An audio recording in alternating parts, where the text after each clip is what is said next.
ऐसे हाथ किया तो पीछे से जटाएं उस समय भी थी, उस समय तो और घनीभूत जटाएं थी, तो पीछे से हमारी जटा पकड़ ली।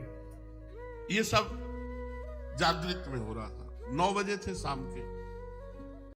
आवेश उसे कहते हैं किसी एक अन्य शरीर में किसी भिन्न शरीरों के गुणों का कुछ काल के लिए आवेश हो जाए। प्राय लोक में अगर आवेश आता है तो भूत प्रेत का आता है, भगवान का आवेश तो आता नहीं है।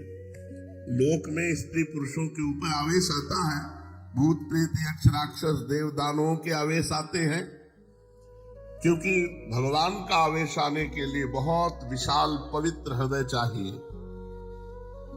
जो जैसी स्थिति का होता है उसके ऊपर वैसा ही आवेश होता है। देवताओं का आवेश सात्विक प्रकृति के लोगों के ऊपर आवेगा, यक्ष राक्षसों का आवेश राजसिक प्रकृति के शरीरों में प्रकट होगा, और जो घोर तामसिक प्रकृति के पुरुष है उनके शरीरों में भूत पिशाचों का आवेश आता है। सभी के शरीरों में आवेश हो ये बात नहीं, कभी किसी बिरले ही शरीर में आवेश हुआ देखा जाता है। वो क्यों होता है, किस प्रकार होता है, इसका कोई निश्चित नियम नहीं। जिस देव दानव अथवा भूत पिशाच ने जिस शरीर को अपने उपयुक्त समझ लिया उसी में प्रवेश करके अपने भावों को व्यक्त करता है। नाम जापक क्यों करने आएगा। एक बार हम एक आश्रम में खंडहर था जंगल में गंगा के किनारे, तो वहां हमें रोका गया कि यहाँ मत सोना, यहाँ भूत रहते हैं। हमारा जिद्दी स्वभाव था, जहां रोक दिया जाता था वहां रुकते नहीं थे, देखते थे क्या होगा। तो एक इतनी छोटी सी टार्च और दुप दुप वाली घड़ी, ये 2 चीज जरूर रखते थे। तो टार्च नाश्ता देखने के लिए, घड़ी समय देखने के लिए कि कितना हो गया। आराम से जाकर के वहां आसन लगाया और लेट गए खंडहर में। कोई भय नहीं रहता था, क्योंकि खूब गंगा जी की कृपा थी। गंगा जी की कृपा से भय नाम की चीज नहीं रह गई थी, क्योंकि कदम कदम पे स्मशान लाशें सब तो सब दिमाग में रम गया था, और गंगा किनारे रहते थे इसलिए कोई भय नहीं रह गया था। उन लोगों ने रोका और वो आश्रम में रुके हुए थे, वहां कोई नहीं टिकता था। वहां जाके आसन लगाया, वहां भूत था। रात्रि के 9 बजे जो ही आसन लगाया और लेटे, ते भी हमारे ऊपर ऐसे जैसे बहुत वजनदार जांघें जिसकी हो, हमारे ऊपर ऐसे चढ़ गया। खूब हम चेतना, कोई सो नहीं रहे थे। ऐसे हाथ किया तो पीछे से जटाएं उस समय भी थी, उस समय तो और घनीभूत जटाएं थी, तो पीछे से हमारी जटा पकड़ ली। ये सब जागृत में हो रहा था। 9 बजे थे शाम के, पर मंत्र चल रहा था। फिर एकदम खाली उठे, हम कहा नहीं, ये हमारा भ्रम है, ऐसा नहीं हो सकता कि हम नाम जप कर। तो पवित्र प्रेत भी होते हैं, जैसे भाई जी से हनुमान प्रसाद पोद्दार जी के सामने प्रकट हुए पारसी, तो कहा कि आप डरना मत। तो उनका मैं डरूंगा क्यों, बोले मैं प्रेत हूं। तो भाई जी को कुछ ऐसा लगा कि प्रेत सामने खड़े थे, तो उनका मैं आपके पास उद्धार कराने के लिए आया हूं। तो भाई जी ने कहा मैं गीता पाठ करके आया। तो बोले हमें गीता कंठस्थ है। वो प्रेत बोला मुझे गीता कंठस्थ है। तो कुछ प्रेत पवित्र प्रेत होते हैं, जिनसे चूक हो गई प्रेत बनते, तो वो अपवित्र प्रेत तो छू नहीं सकते। बाहर निकले, एक महुआ का पेड़ था, खड़े हुए नहीं, प्रेत नहीं। फिर जाके लेट गए, बहुत जिद्दी स्वभाव। अब जाके लेटे तो छाती पे चढ़ के ऐसे श्वास रुकने लगी, इतना वजन एकदम ऐसे ऐसे। उस समय जो भगवान शिव का मंत्र चल रहा था उसकी रफ्तार बढ़ाई, तुरंत फिर अलग। उनका अब दोबारा हिम्मत नहीं करेगी, अपना आसन समेटा और जहां सब लोग लेटे थे वहां गए। तो बोले आ गए। हम कहा वहां प्रेत है, तो बोले बताया तो पहले था आपको। तो हम कहा हमें अनुभव करना था, वहां है, वहां है। तो ये जो प्रेत आदि है ये कुछ बिगाड़ नहीं सकते यदि भगवान नाम चल रहा है, मंत्र चल रहा है। और भगवत आवेश होता है त्रिगुणातीत हृदय में। प्रेत आदि जैसे अंदर प्रवेश कर जाते हैं तो तमोगुणी रजोगुणी हृदय, भगवत आवेश होता है त्रिगुणातीत अवस्था में। जिस प्रकार पृथ्वी को दुष्ट क्षत्रियों के अत्याचार से पीड़ित देखकर भगवान परशुराम के शरीर में भगवान का आवेश हुआ और पृथ्वी को दुष्ट क्षत्रियों से हीन करके शीघ्र ही वो आवेश अदृश्य हो गया।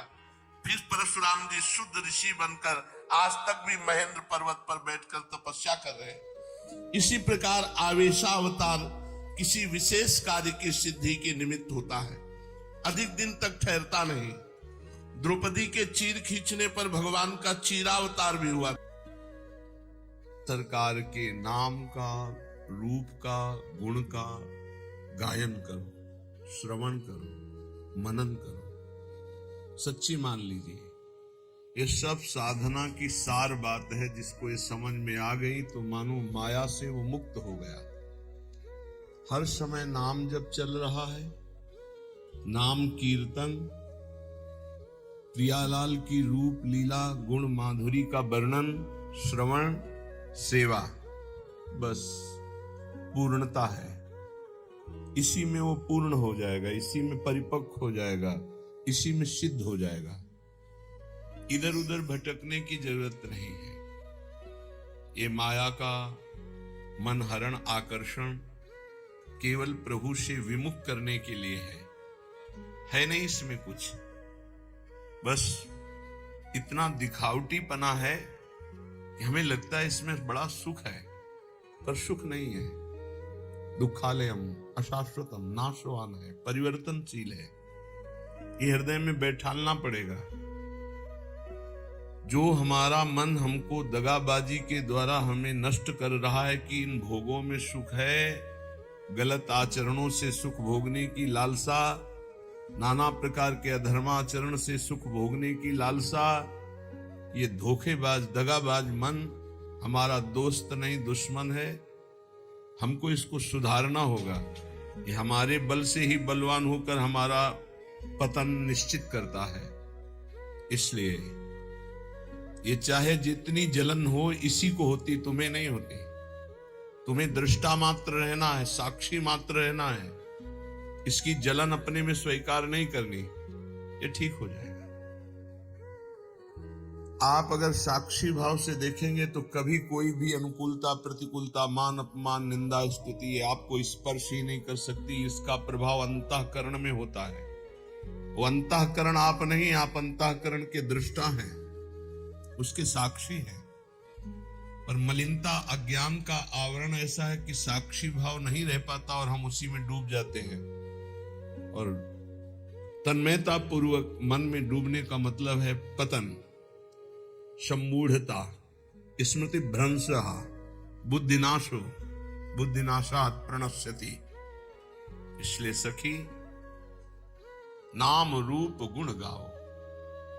किसी भी मार्ग का पथिक हो, यदि नाम निरंतर नहीं जपता तो खोखलापन बना ही रहता है, खालीपन बना रहता है। ये देखा है, खूब अच्छे से देखा है। मान लीजिए, प्रार्थना मान लीजिए, सखी मिली नाम रूप गुण गाओ। जब आप प्रियालाल के रूप का गायन करेंगे तो संसार का कोई ऐसा रूप ही नहीं कि आपके नेत्रों में आकर्षण पैदा कर सके। जब आप प्रियालाल के नाम का धन एकत्रित करेंगे तो ब्रह्मा का भी पद फीका लगने लगेगा। जब आप प्रियालाल के चरणों की सेवा में रहेंगे तो कोई भी ऐसा सुख नहीं है जो आपको आकर्षित कर सके। विश्वास कीजिएगा, श्री प्रियालाल की सेवा में जो सुख है वो किसी भी साधना के द्वारा सुख प्राप्त नहीं किया जा सकता। इसलिए अपने को बहुत सुंदर मार्ग मिल गया है।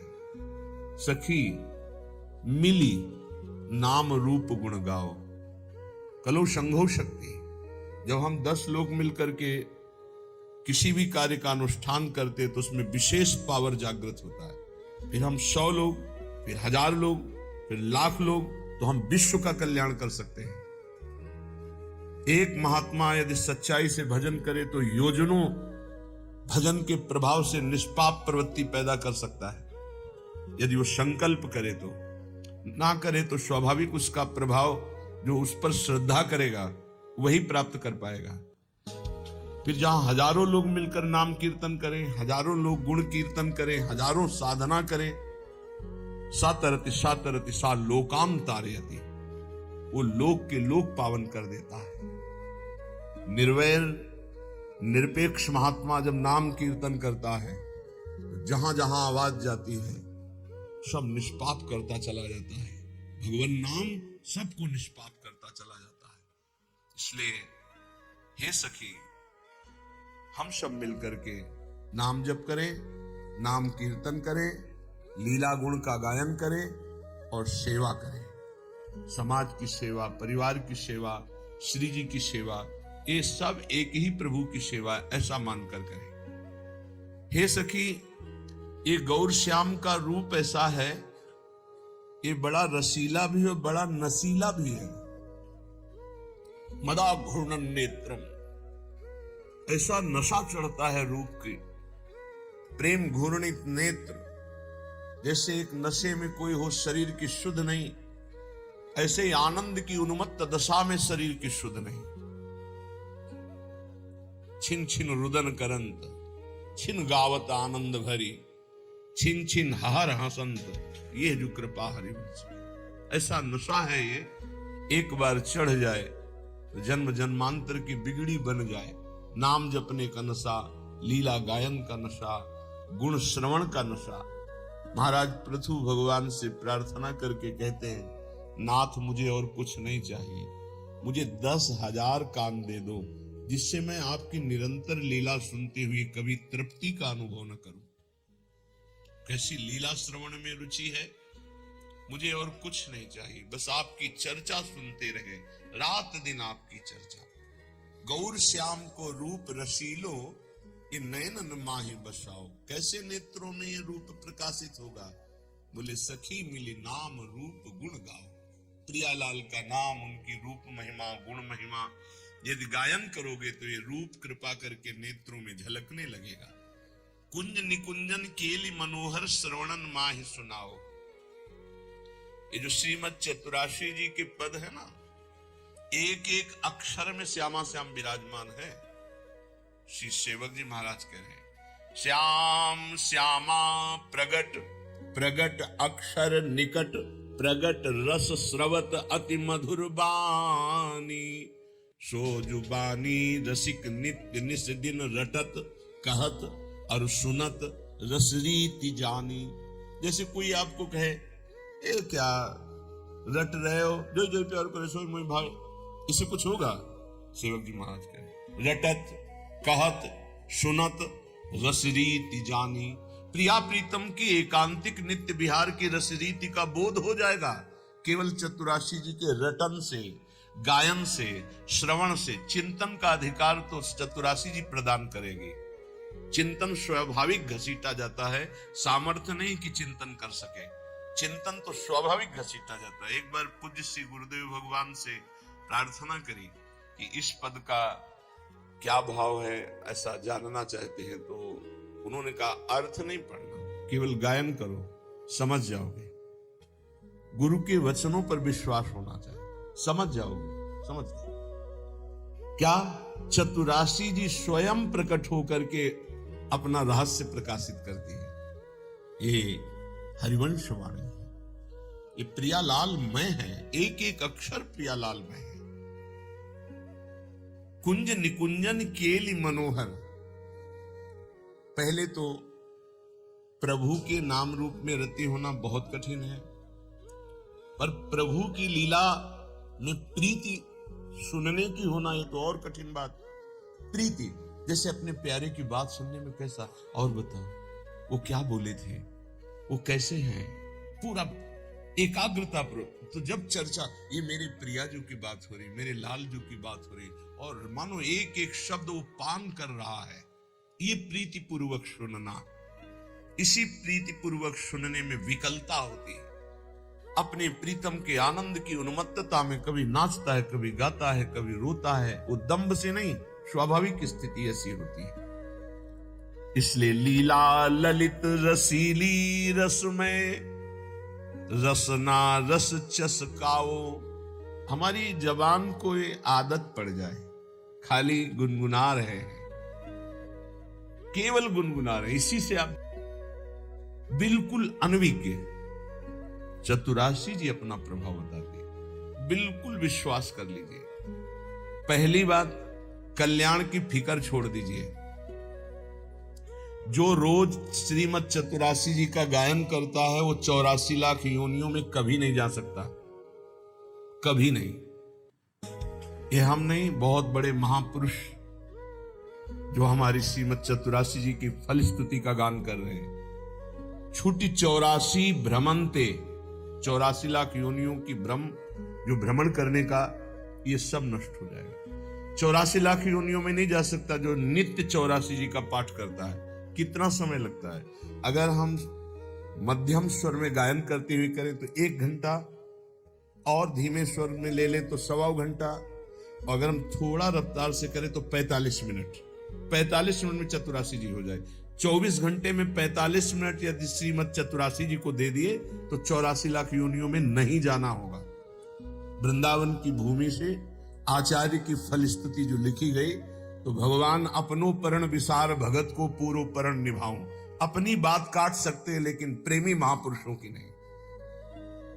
दूसरी बात कह रहे हैं कि छुटी 84 भ्रमंते निर्खय जुगल किशोर। इतना ही नहीं होगा कि 84 लाख योनियों से मुक्त हो गया, नहीं, निर्खय जुगल किशोर प्रियालाल को इसी शरीर में रहते हुए वो देख पाएगा जो रोज चतुरासी जी का गायन करता है।